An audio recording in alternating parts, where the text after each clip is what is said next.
మన ప్రియుడైన యేసయ్య, మనల్ని అభివృద్ధి చేసే యేసయ్య మనకంటే ముందొచ్చి కూర్చున్నాడు. ఆయన మనకంటే ముందొచ్చి కూర్చున్నాడు. ఆ కృప కలిగిన దేవుడు మన కొరకు ఎదురు చూసేవాడుగా ఉండకూడదు.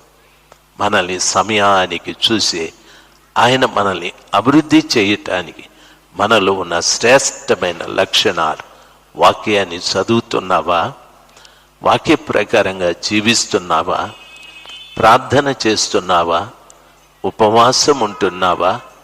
సహవాసానికి క్రమమైన పద్ధతిలో వస్తున్నావా అని ప్రభుల వారు చూసి నిన్ను, నీ పిల్లల్ని అభివృద్ధి చేసే దేవుడు.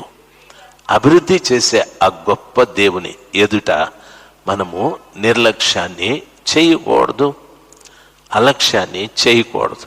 ఎప్పుడు